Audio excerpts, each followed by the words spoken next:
Bonjour à tous. Un grand merci aux organisateurs et longue vie à Ecolab.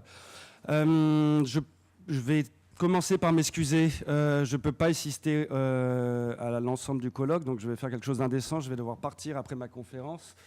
Et conférence qui est probablement trop longue par rapport au temps qui m'est imparti. Parce que j'ai des contraintes de cours que j'ai absolument pas pu déplacer. Et je suis vraiment très déçu parce que vous avez des invités de prestige. Je parle aux étudiants, il y a des grands noms qui viennent intervenir dans ce colloque. Et vous avez beaucoup de chance. Donc j'espère vraiment pouvoir voir rétrospectivement ce à quoi je ne pourrais pas assister. Mon intervention donc, va se dérouler en plusieurs temps. J'aborderai probablement pas tout le dernier sur les communs, puisque Frédéric Pascal et Alexandre Monin interviendront dessus demain. Donc le résumé, je vais commencer de peur de ne pas avoir de finir par le résumé et le plus compliqué. Ensuite, je vais vous exposer le contexte d'une transition écologique et numérique qu'on pourrait nommer anthropocène et transhumaniste, mais je parlerai peu du transhumanisme. Ensuite, un peu d'histoire sur la rencontre du design et de l'environnement. Ensuite, un peu de philosophie, où je vais tenter de distinguer milieu et environnement et voir ce que ça donne dans le champ du design et ailleurs. Et à la fin, j'exposerai un peu le monde des makers, ce que j'appelle les middle tech, et qui travaillent de concert la transition numérique et écologique. Tout ça en 3/4 d'heure, donc je vais parler vite. Résumé. Donc vous avez là ici un tableau qui est tiré de Laurence Silti. Laurence Silti est un spécialiste des impacts environnementaux, d'éthique, des technologies, de l'information et de la communication. Donc ce tableau distingue différents types d'effets, des effets directs, des effets indirects et des effets systémiques. Donc c'est dans les livres que vous trouvez sans difficulté. Donc vous trouvez sans difficulté des résumés en ligne.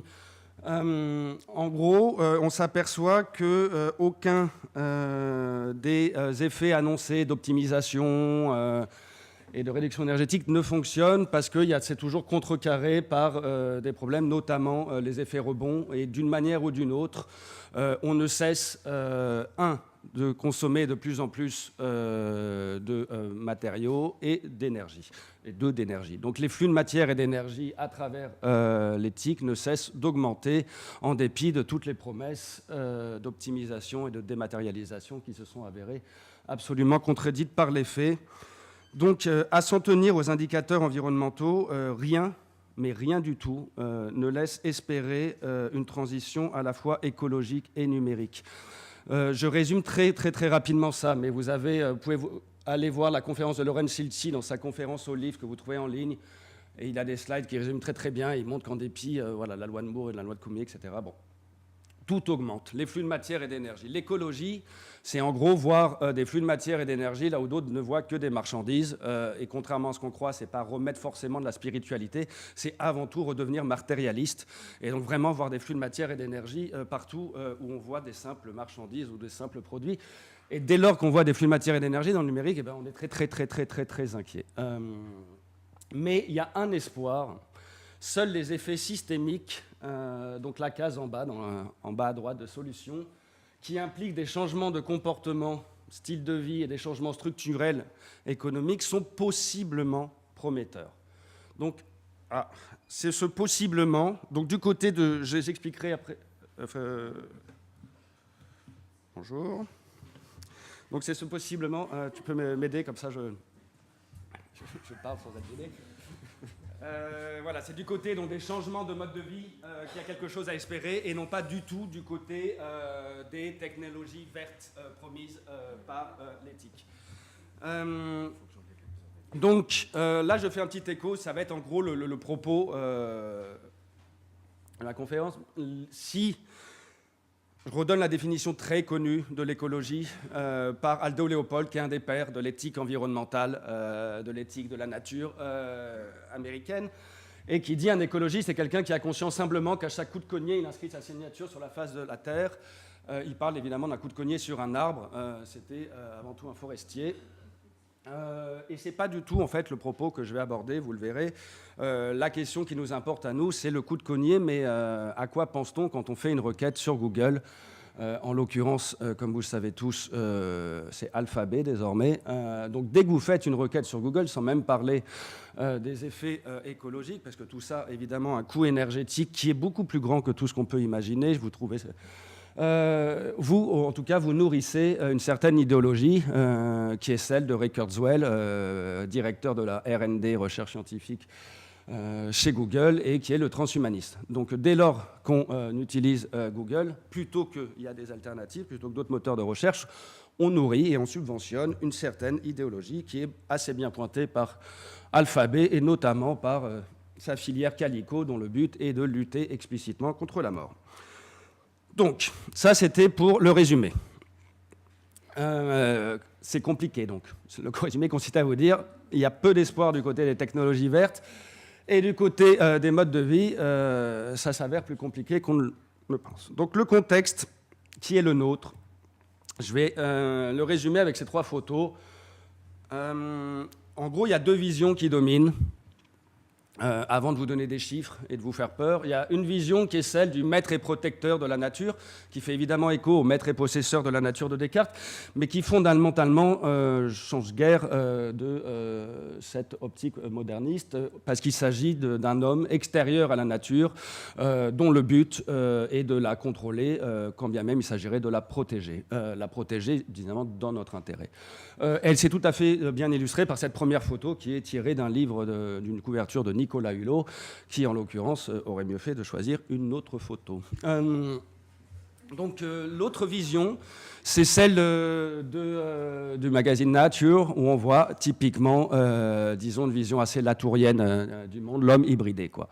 Un homme hybridé parsemé traversé de non-humains, etc. Donc là, vous voyez, mais comme c'est assez significatif sur cette image, l'homme hybridé, l'hybridocène, est un homme sans tête, c'est-à-dire sans direction aussi, quoi. Face à ça, moi j'ai une vision de l'écologie politique qui est tout à fait classique, et qui revient à la tradition de l'écologie politique dont je parlerai dans quelques instants. Pour vous dire vite, et parce que ce n'est pas le propos de cette intervention, on peut résumer l'écologie politique par le triptyque que vous voyez représenté par le triangle, qui vient se substituer au triptyque républicain. Autonomie en lieu et place de la liberté, responsabilité en lieu et place de l'égalité, solidarité en lieu et place de la fraternité, ce mot désormais creux. Je ne vais pas insister sur chacun des points est essentiel à la question écologique, mais comprenez bien que l'autonomie, j'insisterai plutôt sur l'autonomie là, et du point de vue de l'autonomie technique. Un des dimensions essentielles de l'écologie est de retrouver une certaine autonomie face à des techniques désormais largement hétéronomes. Donc, le contexte écologique, je pense que vous le connaissez tous, vous avez Ludovic Duhem en professeur. Donc c'est celui de la grande accélération de l'Anthropocène. L'écologie est à la mode, on le sait tous, mais plus on parle d'écologie, et on en parle depuis les années 70, et ça n'a pas beaucoup avancé depuis les années 70 du point de vue des concepts et du point de vue des pratiques aussi. Dans les écoles de design, on faisait à peu près les mêmes mots d'ordre, do it yourself, etc. Et plus on parle d'écologie, plus on est nombreux à s'y intéresser, plus on est nombreux à faire des colloques sur la question, plus ça va mal. Donc les flux de matière et d'énergie ne cesse de croître. Il y a différentes écoles de l'Anthropocène. L'Anthropocène, donc c'est le nouvel âge géologique de la Terre, mais pour résumer, c'est le concept qui résume la crise écologique et la difficulté de la nommer, puisque c'est évidemment critiqué par les sciences sociales, ce terme d'Anthropocène, pour lui substituer à Capitalocène ou d'autres alternatives. Moi, je fais partie plutôt de l'école du Technocène, mais j'en parlerai pas. On le voit bien ici, donc tout explose essentiellement à partir de 1945. C'est plutôt mon école aussi. Il y a différentes hypothèses sur l'origine de l'Anthropocène. Je fais partie de ceux qui pensent que l'Anthropocène, plutôt marqué, s'il doit y avoir un marqueur, ça serait plutôt les radionucléides. Et s'il doit y avoir un commencement, ce n'est pas la révolution industrielle, Watt, etc. C'est plutôt les technologies de la guerre froide. Donc 1945. Et les technologies de la guerre froide, j'y reviendrai, c'est évidemment l'ordinateur, la conquête spatiale et la bombe nucléaire. Et avec ces 3 technologies qui ont fait système et qui ont transformé la Terre en machine, on rentre vraiment dans l'ère de l'Anthropocène, la Terre vue du ciel et un point de vue surplombant. Donc tout s'accélère de manière exponentielle. Les limites sont déjà dépassées. Donc là, vous avez un article très connu qu'on cite partout. Là, vous avez l'illustration en 2009. En 2005, je me suis trompé en haut, et ensuite en 2009, en 4 ans, en 2005, il y avait 3 limites dépassées, en 2009, il y en a 4 qui sont dépassées. Les 2 premières, vous les connaissez, c'est celle du changement climatique et de la biodiversité. On parle désormais de 6e extinction. Et d'autres moins connus, le cycle de l'azote, etc. Mais tout ça, c'est déjà trop tard, en quelque sorte. Si vous voulez, moi, j'appartiens à une école qui est plutôt l'école absolologue, où la question, on sait qu'en 2030, les courbes vont clairement s'inverser. Et donc, du coup, c'est prévu depuis le rapport Meadows, et ça ne cesse d'être confirmé. Donc, la vraie question, c'est qu'il nous reste à peu près 12 ans dans un confort énergétique. Et donc, plutôt que de faire comme s'il y avait un plan B, on va commencer à essayer de penser le monde d'après. Donc ça, c'est le monde du point de vue de l'écologie, qui est plutôt très alarmant. Si vous voulez, il y a des références, je précise, je vous en donnerai. A contrario, on annonce des limites planétaires à ne surtout pas dépasser, qu'on ne cesse de taquiner. Et à contrario, le monde du numérique semble sans limite. Et l'expansion semble absolument exponentielle. Vous savez tous qu'il y a désormais plus d'objets connectés que de sujets. L'Internet des objets, c'est probablement 50 millions d'objets d'ici peu. On parle désormais de yotabits, on nous annonce des brontobits. C'est des chiffres qui sont absolument inimaginables pour un esprit comme le mien. Donc on est dans l'exponentiel quantitatif. Et dans une certaine rhétorique qui ne cesse de nous mentir, qui est celle de la dématérialisation, où on nous a fait... C'est un des slogans du design, faire plus avec moins, on le retrouve less is more, etc., cité par tous les étudiants, qui est évidemment repris par le discours de numérique et le marketing du numérique, du cloud, de la légèreté, etc., et qui est évidemment un pur mensonge. Donc la dématérialisation, c'est tout simplement faux. On ne cesse, parce que la transition, il n'y a pas de transition proprement dite énergétique, on pense, la transition numérique n'a pas effacé le papier. On consomme de plus en plus de papier. Et de la même manière, du point de vue énergétique, ce n'est pas parce qu'on est passé au nucléaire qu'on a cessé de consommer du charbon. Le charbon reste l'énergie la plus consommée au monde, etc. Donc plutôt que de transition, ça, Bonneuil et Frézos l'ont très bien montré, il faudrait parler de succession, et les phases s'ajoutent plutôt qu'elles ne se succèdent. Donc voilà, le cloud est lourd et énergivore, consomme énormément d'énergie. Il y a une intervention après sur les data centers. Et le pire que tout, c'est que non seulement ça consomme beaucoup d'énergie, les chiffres annoncés sont assez conséquents pour 2050. Ça viendra de la première part de consommation électrique mondiale avant tout le reste. Mais en plus, cette énergie, elle est plutôt mal... elle est perdue pour l'essentiel. Vous savez tous que vos ordinateurs chauffent et tout ça, c'est de l'énergie perdue. Voilà. Et il y a évidemment quelques tentatives du côté des ingénieurs de récupérer cette énergie perdue. Carnot Computing tente, par exemple, de récupérer, de faire de vos puissances de calcul un radiateur. C'est-à-dire récupérer l'énergie perdue. Ça, c'est des solutions, mais d'une manière ou d'une autre, on ne cesse de polluer. Là, vous avez le gouvernement qui s'intéresse à la question, qui montre que l'intelligence artificielle participe de cette croissance. Et comme vous le voyez mal sur cette image, la consommation énergétique du numérique augmente de 8,5% par an. La croissance elle-même de d'électricité elle-même de 2%. Et les raisons sont énombrées. En gros, c'est malgré la miniaturisation et avec les effets rebonds, tout explose en dépit des effets annoncés. Donc ce rapport explique assez bien. Et il y en a énormément d'autres. J'en citerai que 3, outre ILTI que j'ai cité au début pour les scientifiques. Vous pouvez consulter les rapports de Greenpeace, Clicking Clean. Je vous conseille vivement les rapports de Eco-Info, qui est un organisme qui travaille sur ces questions-là, et dont vous trouvez des rapports en ligne et des livres, ou alors un autre spécialiste de la question, qui est Fabrice Flippo, dont vous trouvez ici un livre. Donc il y a beaucoup de littérature sur la question, et toute la littérature s'accorde pour dire que l'éthique ne sont vraiment, mais alors vraiment pas vertes. Et il y a un problème, évidemment, il y a deux manières d'aborder l'écologie, du point de vue des ressources et du point de vue des déchets. Et évidemment, l'éthique, c'est une problématique des deux. Ça, c'est tout sauf la complexité. C'est 50 éléments du tableau de Mendeleïev dans mon simple smartphone. 50 éléments, évidemment, qui supposent des extractions, un système géopolitique extrêmement complexe. Il suffirait d'ouvrir la black box pour faire un cours de 3 ans sur la géopolitique des métaux. Bref, donc plus la moitié des éléments du tableau périodique sont contenus dans un simple smartphone. Et il s'avère que les smartphones étant devenus l'objet de consommation privilégiée, ces éléments viennent à manquer. Sachez que d'ici 30 ans, il n'y a plus d'or du tout. Alors, ce n'est pas essentiel pour les smartphones, mais comme c'est symbolique, l'or, quand je dis plus, c'est plus. Donc, ça veut dire qu'il sera juste des produits manufacturés, mais il n'y aura plus de possibilité de circuit économique autour de l'or. Évidemment, la grande question pour les smartphones, c'est le lithium, dont il faut absolument trouver une ressource alternative d'ici peu, parce que les stocks commencent à manquer. Donc là, vous avez le tableau périodique des éléments avec ceux en rouge, ceux qui sont vraiment, vraiment dans le rouge, c'est-à-dire ceux qui vont disparaître d'ici les 30 prochaines années, et en jaune, ceux qui ont une durée de vie de possiblement un siècle. Si vous voulez une source un peu plus pointue sur la question, lisez José Alloy, et là, vous voyez à peu près les temps du pic, et voilà. Et ça va quand même entre 2030 et 2150 pour la plupart des métaux.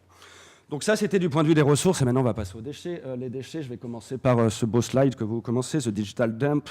Les déchets ne cessent de s'amoncer.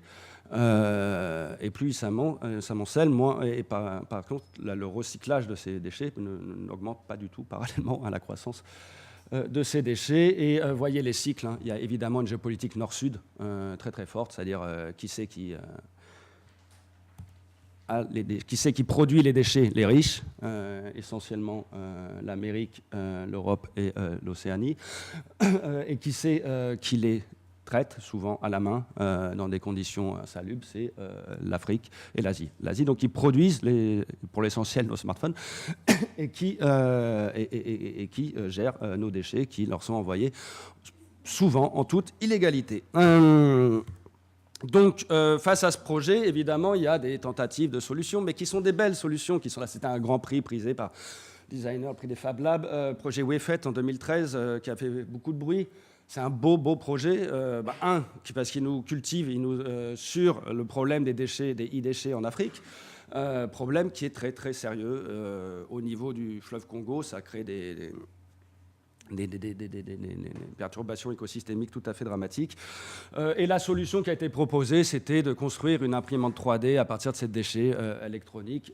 C'est une très très belle solution, ça a été primé. À ma connaissance, il y a eu 12 prototypes aujourd'hui, donc ce n'est pas encore du tout à l'échelle industrielle. Donc c'est des belles solutions qui font rêver, mais qui, à l'échelle de ce que je viens de vous annoncer, ne sont pas du tout suffisantes, évidemment. Donc face à ça, il y a tout un tas.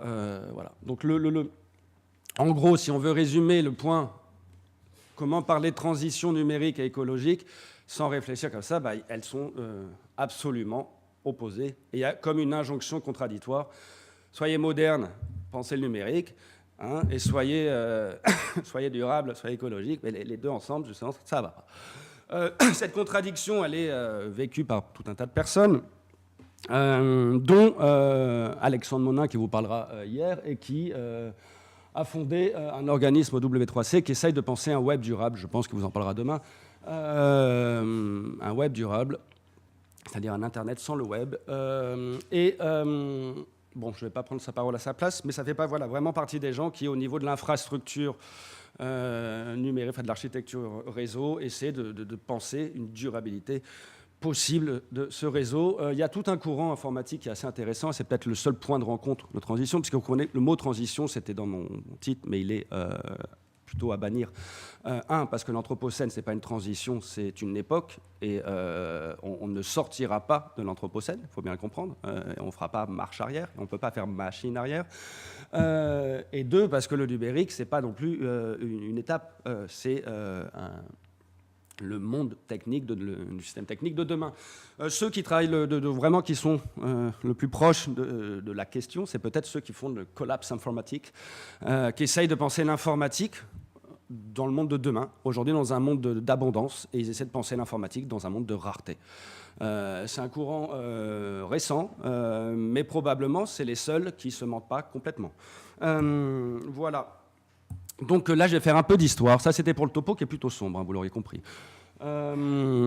Ça, c'est donc pour un peu d'histoire, c'est en gros sur l'éco-design. Je fais partie des gens qui croient que l'éco-design est l'essence du design. Si vous voulez, même Dieter Rams, à Charles-Dominique, le mot écologie apparaît toutes les trois lignes. Et le faire plus avec moins, c'est ou faire mieux avec moins, qui est la différence entre Fuller et Rams. Donc voilà, c'est le slogan. Et l'éco-design, c'est vraiment, à mon sens, pas une discipline du design. C'est l'essence même du design. Donc je vais essayer de revenir un peu sur cette histoire, la rencontre du design et de l'environnement. Pour la compliquer, je vais évoquer les figures qui ont été mentionnées, à savoir notamment Papanek et Fuller. Donc quand est-ce qu'on la rencontre du design et de l'environnement c'est à peu près concomitant de la naissance même du concept d'environnement tel qu'il est développé. Il y a plusieurs manières de l'aborder. Il y a une auteure que j'aime beaucoup et que vous trouvez traduite dans les éditions B2 de Nicolas Yankovic, que je vous conseille vivement. C'est vraiment des éditions parfaites pour les designers. Donc on peut faire remonter ça au dôme géodésique de Fuller, là, que vous voyez là, et en dessous il y avait l'exposition de Charles et Ray Eames qui installent leur film multi-écran sous le dôme de Fuller à Moscou dans un contexte de pleine guerre froide, et c'est la première fois où l'espace de l'architecture et l'espace des médias se recouvrent véritablement. Et comprenez bien que là, pourquoi j'y vois, moi, une des essences du design. Ce que j'appelle design, c'est le moment où on a le même mot de conception. Les figures traditionnelles de la conception, qui étaient l'artiste, l'architecte et l'ingénieur, se trouvent un peu dépassées par leur fils légitime, qui est le design. Et ce design, c'est le moment où on a un seul et même mot pour toutes les échelles de la conception. Donc on parle de l'objet à la ville, etc. Maintenant on parle d'urban design, de graphics design, de ce que vous voulez de design. Tout est designé, tout est redesigné. Et c'est évidemment le fond de l'objet de la critique de Hall Foster dans Design et Crime.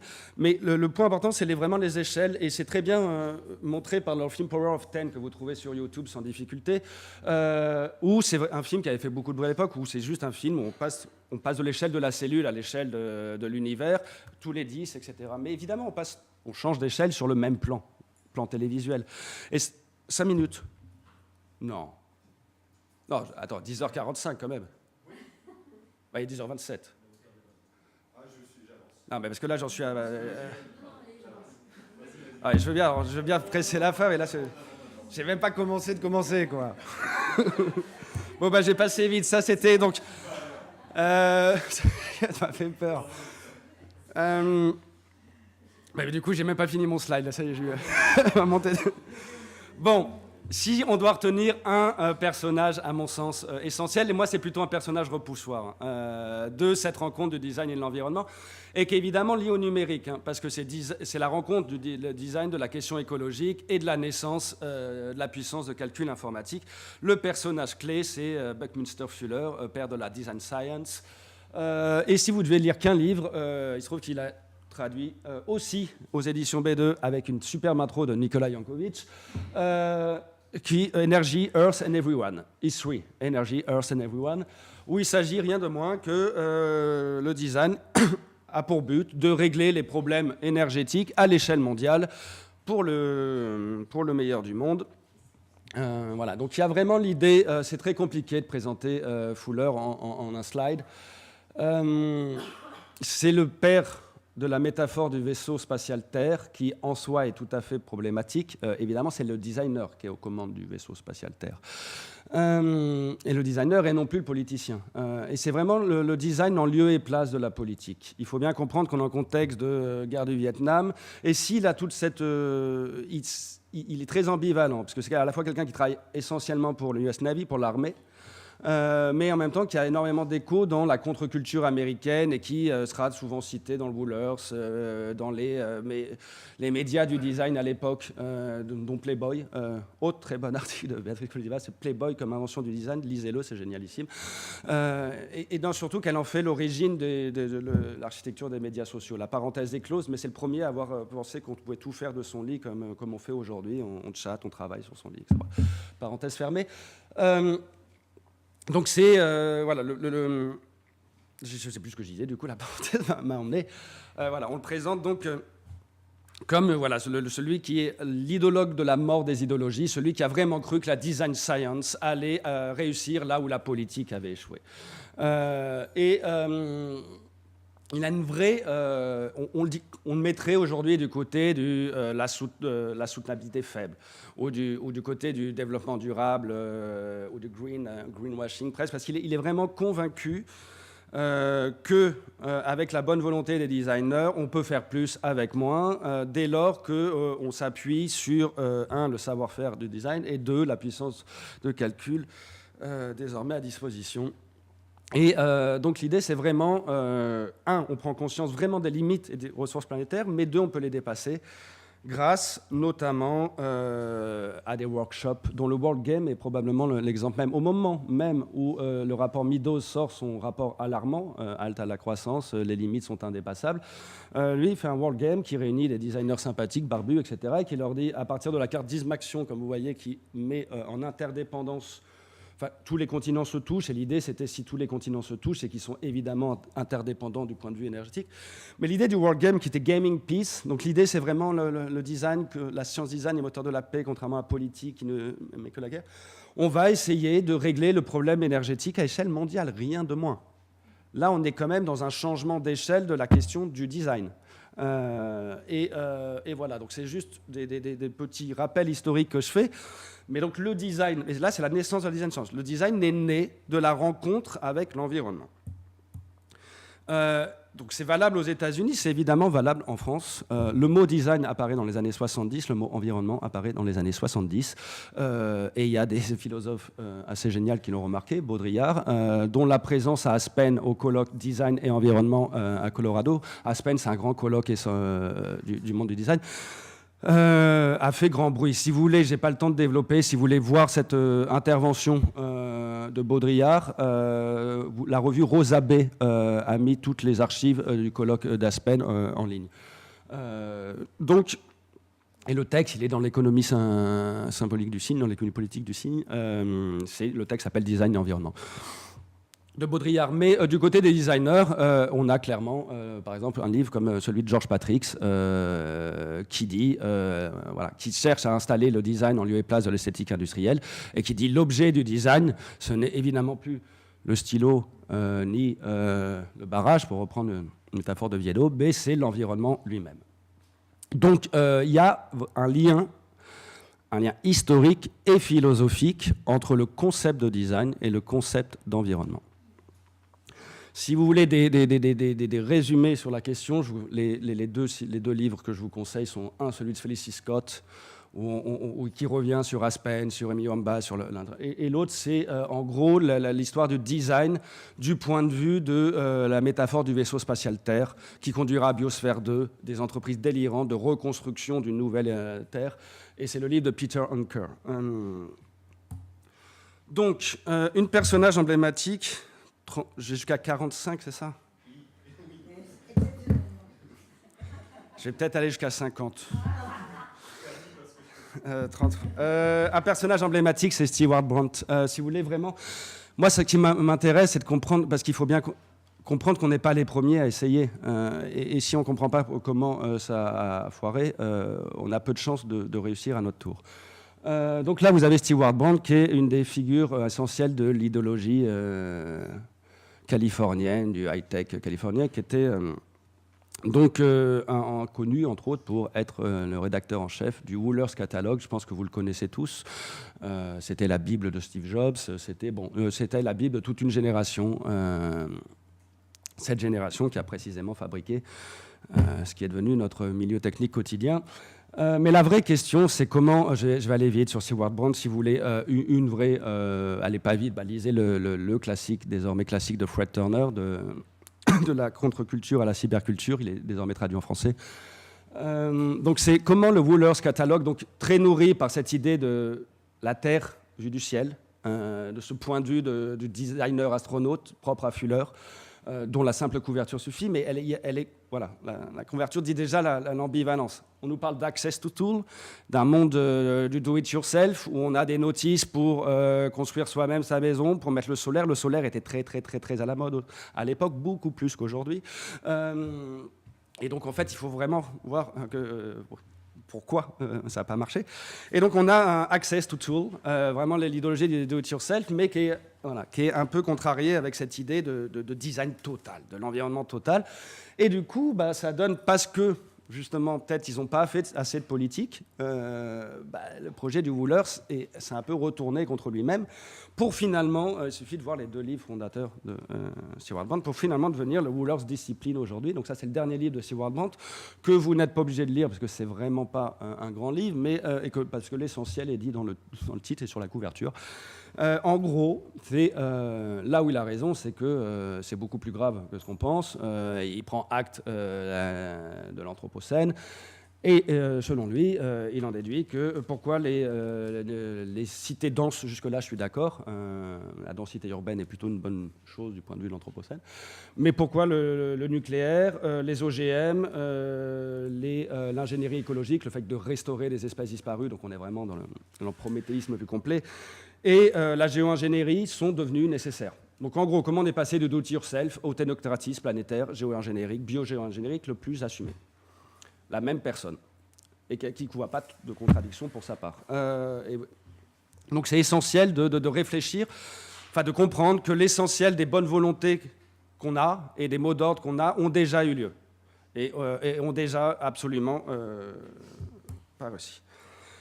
Et ça donne des contradictions qui aujourd'hui se retrouvent chez des grands designers qui travaillent sur, évidemment, le design du milieu invisible, le lien entre data et énergie, qui est un peu le mot d'ordre qu'on retrouve partout dans le monde du design, parce que les deux sont invisibles et qu'il s'agit de les rendre visibles. Mais les designers sont tout à fait contrariés. Si on prend 2 travaux d'Ousmane Haque, on a le Natural Foods, qui est un super projet, qui en gros essaie de lier par un capteur votre consommation de CO2, et quand elle excède, alors ça bloque l'alimentation de la plante qui elle-même meurt. Donc c'est juste des systèmes d'alerter votre propre consommation et de le ramener à votre plante verte, qui est le vivant que vous avez, artificiel que vous avez chez vous. Donc, voilà, mais on a à la fois ce type de projet qui est sur une prise de conscience de notre consommation énergétique via l'effet induit sur le vivant que ça peut avoir, et d'autres projets type PashHub où c'est vraiment de la domotique assumée, le tout connecté, et ces 2 projets sont évidemment un peu contradictoires. On ne peut pas à la fois dire faites attention à votre consommation énergétique et je vais vous donner les manières de le faire, et dire les gars, on va tout connecter, on va mettre des capteurs partout, et de telle sorte à faire un environnement under control. Donc le design aujourd'hui, il est un peu perdu. Et la meilleure formule, reste celle qu'on trouve souvent citée de Gaël Gabillet et Stéphane Villard. Si le design assume sa vocation industrielle tout en prenant en compte ses enjeux de société, il nous faudrait alors créer des objets en plus qui auraient pour vocation à générer des objets en moins. Voilà un beau programme qui n'est qu'à l'état de programme. Parce que la seule certitude qu'on ait, c'est que l'ensemble des objets manufacturés qui nous entourent ne cesse d'augmenter, et pire que tout, leur durée de vie ne cesse de décroître. Donc on a de plus en plus d'objets qui durent de moins en moins longtemps. Voilà l'état des lieux, voilà le projet. À partir de là, j'ai 5 minutes pour vous faire de la philosophie, ça va aller très très vite. Le point, donc, depuis 70, l'écologie, elle est divisée. Elle est divisée entre 2 courants qui sont représentés même par les 2 pionniers de l'éco-design. L'un, qui est le design de l'environnement, je reviendrai dessus, qui est plutôt Buckminster-Fuller, dont vous avez un des projets les plus délirants, qui est le Dome over Manhattan, ici illustré, donc en plein contexte de guerre froide, mais il s'agit vraiment d'intérioriser l'environnement, le rendre contrôlé, pour éviter toute menace extérieure, etc. Face à ça, vous avez d'autres projets emblématiques, évidemment celui de Papanek, où là, on a vraiment une conception de l'éco-design qui est à milieu de celle qui se présente en face. Je ne développe pas, il me reste très peu de temps. Voilà. Et de ces deux traditions, en fait, il y a... donc ça, je vous trouvez ça un article, il y a un article sur la question, mais c'est vraiment donc Papanek, Fuller d'un côté, et à côté de Papanek, on peut aussi mettre Maldonado, qui à la même époque écrit Design, Nature and Evolution, qui est en gros un manifeste anti-Fuller, et qui invite les designers un peu plus d'humilité, c'est-à-dire c'est pas le tout de la conception, et qui invite surtout à penser autrement l'environnement. Et dans ce texte, il fait d'ailleurs explicitement référence à Uexküll, à savoir à la position adverse, qui est celle du milieu, dont je vous parlerai dans quelques instants. Donc en gros, il y a deux traditions, une qui va de Fuller à Seward Brandt, qui est en gros l'ingénierie écologique, et celle du design du milieu qui va de Maldonado à Manzini, par exemple, aujourd'hui, et tous les pionniers, tous les je trouve pas mon nom, de la Design for Sustainability. Ça, c'est du côté du design. Du côté de l'écologie, ce qu'il faut bien comprendre, c'est qu'il y a deux traditions opposées. Une, celle d'Aldo Leopold et des Américains, qui est l'éthique de la nature, l'éthique de l'environnement. La question, c'est la valeur intrinsèque de la nature, comment donner le droit aux arbres, à des écosystèmes, etc. Et l'autre, qui est ma tradition, qui est vraiment où on peut parler d'écologie sans jamais parler de nature, sans jamais parler d'environnement, et qui est la tradition plutôt européenne, continentale, où l'écologie naît d'un questionnement sur la technique, la bombe nucléaire en premier lieu, Anders, etc. Voilà. Et la tradition qui est la mienne d'écologie politique, André Gorz, Cornelius Castoriadis ou Félix Attari, parle d'écologie sans jamais parler ni de nature ni d'environnement. Pourquoi ? Parce que la question première, pour eux, est celle de l'autonomie, et tout particulièrement celle de l'autonomie technique. Et ces deux oppositions, c'est écologie. Donc moi, je me situe du côté de l'écologie des techniques. Et c'est vraiment l'essentiel, c'est-à-dire que l'essentiel de l'écologie, ça ne joue pas à la forêt, ça joue au supermarché, pour le dire en termes de slogan. Mais, et toutes les oppositions de l'écologie, bottom-up, top-down, bottom-up, global, local, high-tech, low-tech, artiste, social, industriel, politique, se ramènent toutes, à mon sens, à une opposition entre l'écologie de l'environnement et l'écologie du milieu. L'opposition entre l'environnement et le milieu, je n'ai pas le temps, elle vient de Uexküll. Je n'ai pas le temps de vous l'expliquer, mais c'est juste qu'un éthologue et qui a travaillé ça chez les animaux. En gros, si on partage tous le même lieu, qui est l'espace, l'environnement objectif, etc., on ne partage pas tous le même milieu. En tout cas, pas avec les espèces vivantes, les autres espèces vivantes. Donc cette opposition, elle m'aide à formuler des distinctions importantes. L'environnement environne. Jusque-là, il n'y a pas de difficulté. Il est donc extérieur. La différence avec le milieu, c'est que le milieu, il est à la fois intérieur et extérieur. Un des concepts centraux du milieu, c'est le milieu intérieur, chez Claude Bernard, etc. Donc il n'y a pas d'opposition entre intérieur et extérieur. L'environnement est absolu, le milieu est relatif à l'être vivant dont il est le milieu. L'environnement réfère à la nature. Quand on dit environnement, on pense à la nature, tandis que le milieu, de par son histoire, est indifferent bio, socio, technique. C'est d'abord un milieu physique, puis biologique, Comte, puis sociologique, Durkheim, puis technique, Friedman, Leroy-Gourhan. Donc c'est deux concepts qu'on a tendance à confondre, mais qui sont absolument opposés. Et ça donne des écologies absolument différentes.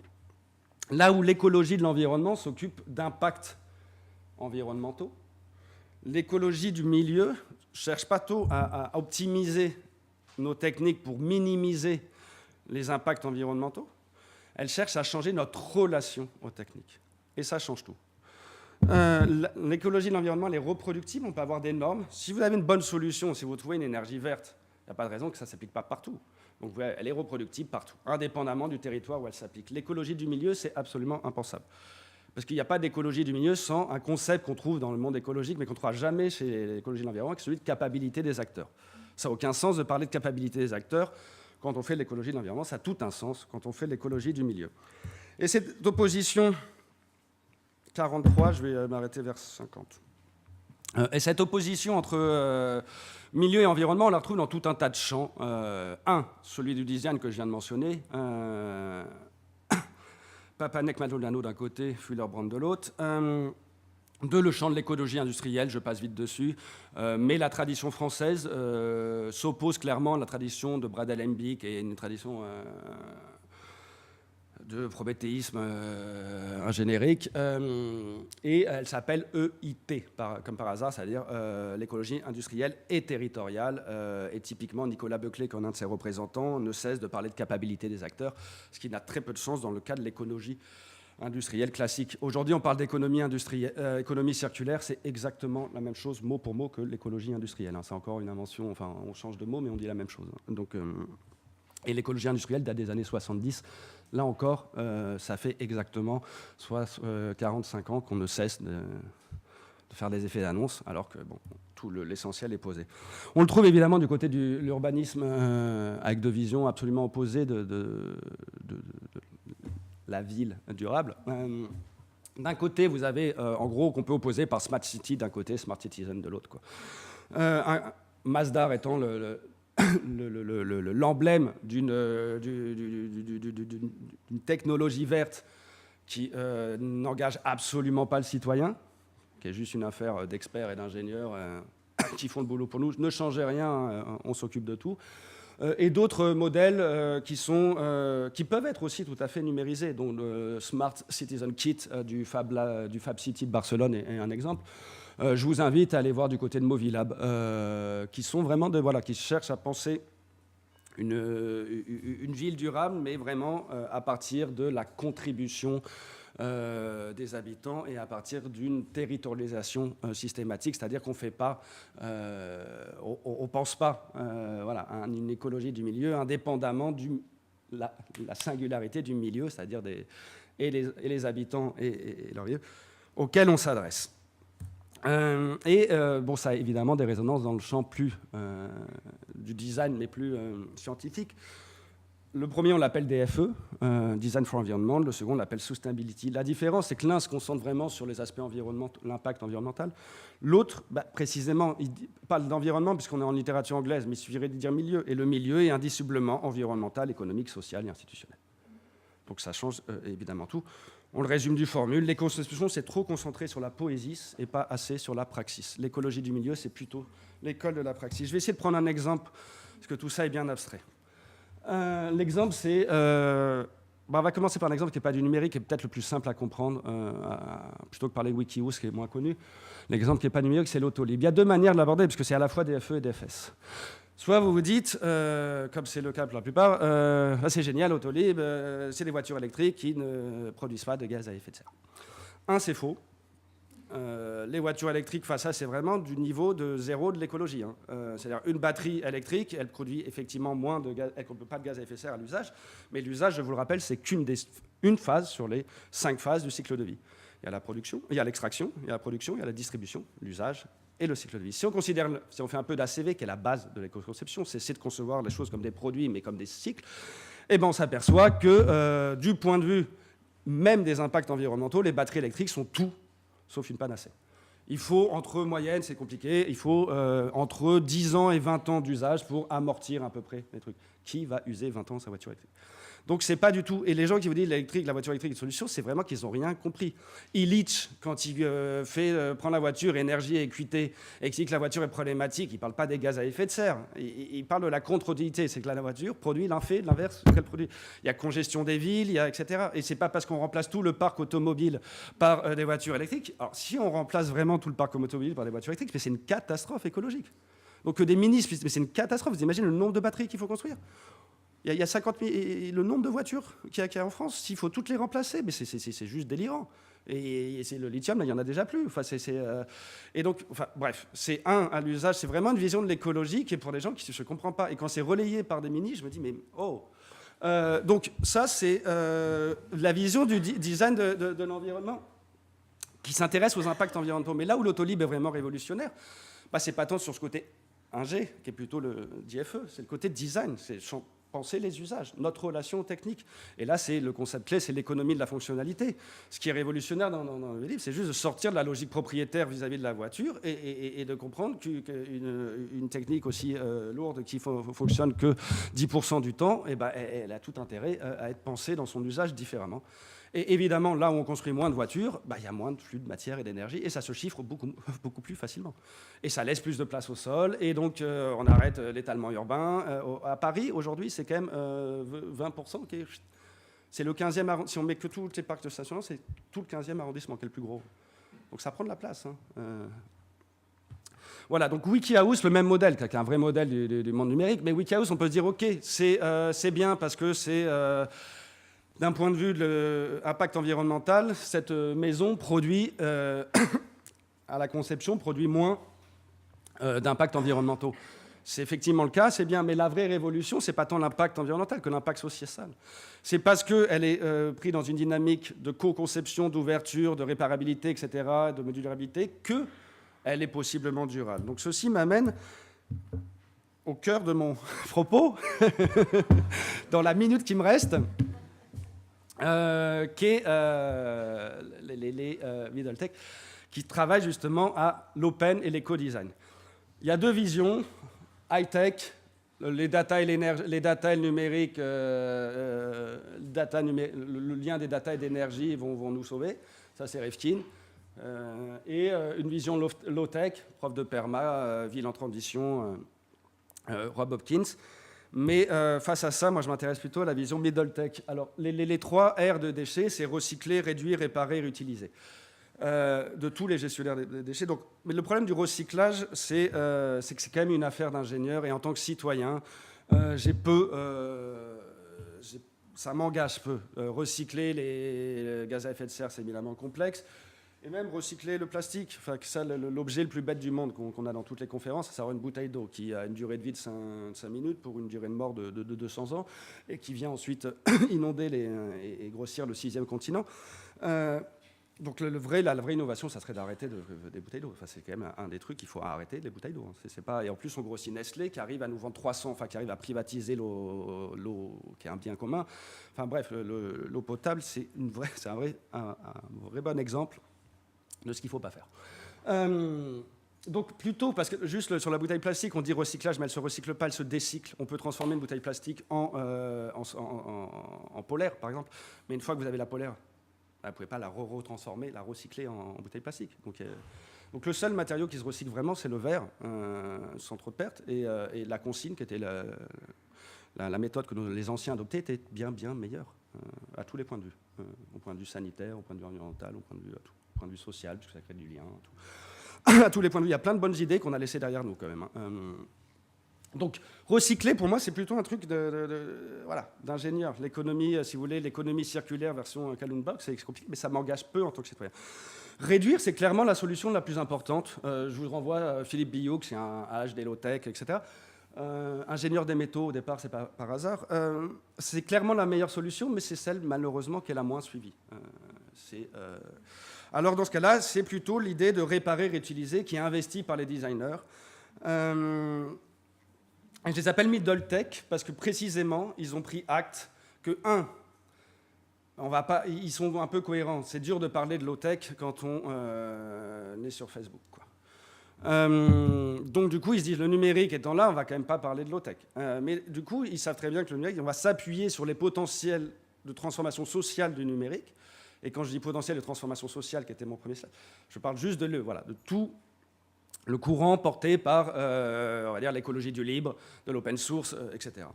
Et pour essayer de repenser l'éco-design. Donc c'est la rencontre entre l'open design et l'éco-design, et qui donne tout un tas de solutions qui, à mon sens, sont les plus cohérentes et sérieuses du côté du design. Comprenez bien que les objets ne sont pas ouverts et durables, mais durables parce qu'ouverts. C'est vraiment l'idée de... déjà, on fait du DFD, du Design for Disassembly, c'est-à-dire pour concevoir le recyclage et l'ouverture de l'objet, ça se conçoit dès la conception. On parle de DFD, Design for Disassembly. Mais c'est-à-dire que l'objet est intrinsèquement ouvert, il n'est pas... chaque pièce est détachable, donc il est modulable, donc il est durable. Et évidemment, plus vous faites durer un objet, moins il y a de déchets. Et surtout, c'est là que ça m'intéresse, surtout moins vous êtes stupide.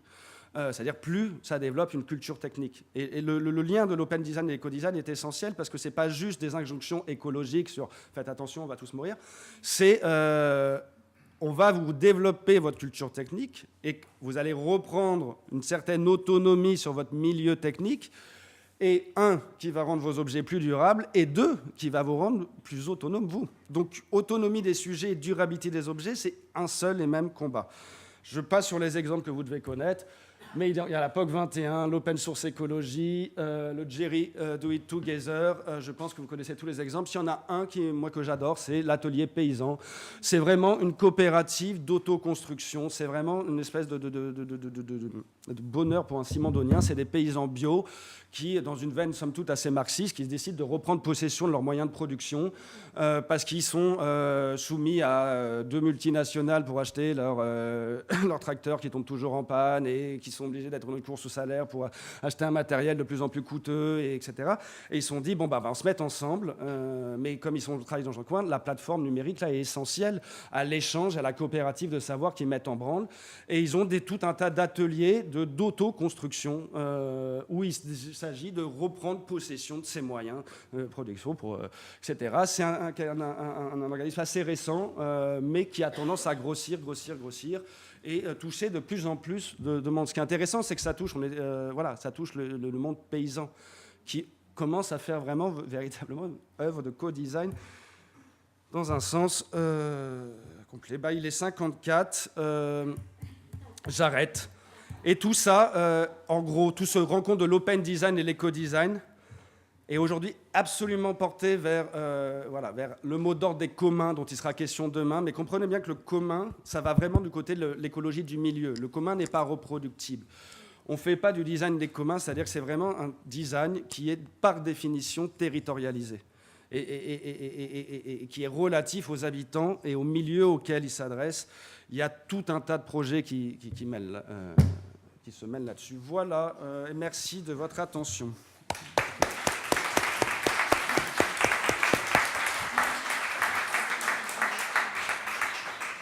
Merci beaucoup Victor, c'était bien une conférence d'introduction à l'ensemble du colloque qui je crois ouvre toutes les pistes imaginables, c'est toujours dense et chevelé donc je suis ravi d'avoir pu t'entendre, encore toutes mes excuses d'avoir manifesté de manière intempestive la fin alors qu'on était au milieu et dans le milieu c'est le cas de le dire. Alors on a le temps juste pour 3 questions rapides. Y a-t-il des questions, des demandes d'éclaircissement, des remarques, des exemples complémentaires à donner? N'hésitez pas, même, comme on dit, les questions naïves ou qui vous paraissent un peu parasites, on les prendra quand même. Je pense aux étudiants notamment. Y en a-t-il ? Oui, non, peut-être. Je vais en poser une, si on peut dire. C'est une question peut-être davantage pour les étudiants, à savoir revenir sur ce que c'est que l'Anthropocène et pourquoi on devrait l'appeler autrement, selon toi, technocène, et en le liant peut-être, si c'est possible, avec le design. En tout cas, en quelques mots qui soient clairs pour nos étudiants qui ne maîtrisent pas forcément ce vocabulaire qui est devenu assez commun, malgré tout, mais dont on ne sait pas très bien d'où il vient, ce qu'il recouvre exactement, quel sens on lui donne. Est-ce que c'est uniquement scientifique? Est-ce que c'est géologique? Est-ce que c'est une nouvelle idéologie? Bref, de quoi parle-t-on en quelques mots quand on dit anthropocène et en quoi ça regarde les designers aujourd'hui à travers ce que tu as pu présenter globalement dans toute cette conférence foisonnante? Oui, je suis effectivement parti dans tous les sens. C'était pas ce que je voulais dire. Mais non, là, ça va être très compliqué. L'anthropocène donc, signifie le nouvel âge géologique de la Terre, qui fait suite à l'Holocène. Âge caractérisé par où la première force géologique devient l'industrie humaine, avant la tectonique des plaques, avant les cycles climatiques, etc. Donc ça c'est une définition traite qui est nouvel âge de la Terre. Évidemment, le terme d'anthropocène a été critiqué parce que ce n'est pas l'anthropos, parce que ça naturalise une histoire qui est politique. Parce que c'est évidemment pas l'anthropos qui est responsable de cet état de la Terre très inquiétant, c'est un certain système production et de consommation. C'est pas les Indiens hachoirs qui sont responsables de l'Anthropocène. Donc il s'agit, donc les sciences sociales ont d'emblée critiqué le terme d'Anthropocène pour essayer d'en faire un récit, disons, moins naturaliste et plus politique. En tout cas, parce que si on dit que ce qui est responsable, c'est l'homme, bah, du coup, on a du mal à s'en sortir. Parce qu'on ne va pas disparaître si nous sommes la cause du mal. Moi, c'est pas... Donc, il y a eu différentes écoles. Si je vous conseille un livre, c'est l'événement Anthropocène de Bonneuil Anthropocène qui reviennent sur les différentes lectures. C'est en poche, l'événement Anthropocène. C'est un très bon livre qui résume un peu les débats en sciences sociales et qui résume les différentes approches. Et le terme le proposé le plus couramment, c'est celui de capitalocène, etc. Alors pourquoi technocène? Moi, je ne vais pas revenir sur parce que c'est aussi développé par Hornborg et tout un tas de gens, le mot technocène. Moi, le technocène m'intéresse juste parce que je suis convaincu que d'une chose, c'est que la question écologique, c'est la question des techniques. Donc ça, j'appartiens à la tradition d'écologie des techniques, et j'appartiens à la condition d'écologie du milieu technique. Et donc je suis sûr d'une chose, c'est qu'en repensant notre intelligence et notre relation aux techniques, on peut sortir de la crise écologique. Ça ne sert à rien, on pourra tout faire, mais tant qu'on sera face à des black box dont on se contente des inputs et des outputs, on est dans l'ignorance complète de l'écologie, qui est avant tout d'ouvrir la black box pour y voir des flux de matière et d'énergie et un travail humain derrière, et deux, dans une ignorance savamment maintenue qui nous empêche d'avoir une certaine autonomie des sujets et une certaine durabilité des objets. Parce que dès lors qu'on peut l'ouvrir, la boîte, c'est pour évidemment le rendre plus durable, etc. Et tout ça mis dans une logique d'open source, c'est-à-dire de partage des savoirs, c'est à mon sens, la seule manière. Donc technocène, c'est juste pour attirer l'attention que plutôt que d'un point de vue des questions juridiques, l'écocide, dans le droit de la nature, etc., que la seule question essentielle susceptible d'infléchir la courbe catastrophique qui s'annonce, c'est de changer notre rapport aux techniques, notre mode de consommation et de production, plutôt que d'être convaincu que de laisser aux ingénieurs qui vont faire des technologies vertes, etc. Je ne crois pas du tout que la technologie nous sauvera. C'est pour ça que je dis écologie du milieu technique et pas écologie des techniques. Milieu technique engage évidemment notre relation aux techniques. Voilà. Et je pense que cette écologie du milieu technique, que j'ai trop vite résumée, elle est assez bien incarnée par tous les makers qui lient open design et eco-design. Alors justement, ce qui m'intéresse, c'est que dans la fin de ta conférence, tu as indiqué comme direction la plus manifeste et la plus constructive l'alliance entre open design et eco-design, et les exemples que tu as mis en exergue, en dehors de la question de la plateforme numérique, d'une certaine manière, pouvaient laisser croire que tu excluais le numérique, en tout cas dans son état actuel. Est-ce que la rencontre de l'open design et... il faut que j'enlève la veille. Non, mais après, je sais les exemples. De l'open design et de l'éco-design ont une pertinence dans le cadre du numérique à proprement parler pour toi? Ce que j'ai appelé Build All Tech, c'est tous ceux qui mêlent transition écologique et numérique et de ce fait n'appartiennent ni au All-Tech ni au Low-Tech. Les exemples que j'ai pris, donc outre l'atelier paysan, mais l'atelier paysan est avant tout une plateforme. Évidemment, il y a des lieux de rencontre physiques, mais de toute façon, il n'y a pas de vie numérique qui naît. Voilà. Mais c'est avant tout une plateforme numérique de open source où il y a des notices à télécharger, etc. L'autre exemple que j'ai pris, c'est Jerry Do It Together, qui est en gros fabriquer un ordinateur à partir de déchets électroniques. Mais là où ça m'intéressait, sais-tu comment ça marche un ordinateur? C'est qu'il y a toujours la dimension environnementale, la dimension sociale, la dimension démocratique de l'écologie sont jamais dissociables. Et c'est ça qui m'intéresse, et c'est pour ça que c'est du côté de l'écologie du milieu plutôt que de l'environnement, c'est-à-dire simple impact environnemental. Donc là, faire un ordinateur, on est bien dans le numérique. L'autre exemple qui était pris, c'était la POC 21, dont la plupart des choses étaient conçues à partir, enfin, dont plein d'exemples étaient conçus d'imprimantes 3D et donc accessibles, etc. Et le dernier exemple, qui est Marcin Jakubski, qui est l'open source écologie. Là, on est clairement... donc même s'il s'agit de faire le set du du village global, mais il y a toujours derrière les imprimantes 3D, la diffusion numérique. Ce qui est très important, c'est en effet d'insister sur le fait que le numérique n'est pas juste un vecteur de rencontre, une mise en relation, mais qu'il est lui-même investi dans ses conditions matérielles de fonctionnement et de connaissance par ce genre de stratégie, de pratique, d'engagement, et qu'en effet, produire un ordinateur à partir de déchets, ça exige toute une culture technique et donc un autre rapport aussi à la durabilité des objets, comme tu l'as dit, et à l'autonomie des sujets. Et ça, c'est vraiment l'enjeu, à mon avis, fondamental actuel, qu'on pourrait appeler aussi design éco-social si on le souhaite. Mais en tout cas, ça a une vraie pertinence et une vraie force. Et en effet, ça n'isole pas le numérique ni comme étant l'ennemi absolu qu'il faut combattre par tous les moyens et en terminer et rétrocéder, comme tu le disais, ou pédaler en arrière en se disant bon, le numérique c'est une erreur, écologiquement on va revenir à l'ancien système industriel, économique et politique, mais bien un enjeu fondamentalement écologique dans toutes ses dimensions, aussi bien matériel, psychique, social, politique, démocratique, comme tu le disais à l'instant. Je précise une dernière référence qui est des slides, parce que je suis passé vite, parce que comme je m'adresse à l'école de design, j'étais à peu près convaincu que tous ces exemples sont très connus.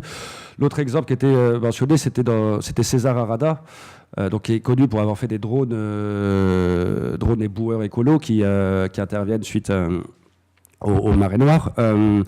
Mais le point important, c'est que sa thèse s'appelle Open Hardware for Environment. Et c'est vraiment la culture de l'open hardware et de l'open software et indissociable de sa culture écologique. Et ces drones, là, ils sont vraiment dans une logique de co-conception qui présuppose qu'en fonction des endroits où on les applique, effectivement, ils varient. Et c'est là où c'est du côté du milieu. C'est-à-dire qu'il n'y a pas une one best way solution qu'on va appliquer de manière uniforme dans un environnement plat.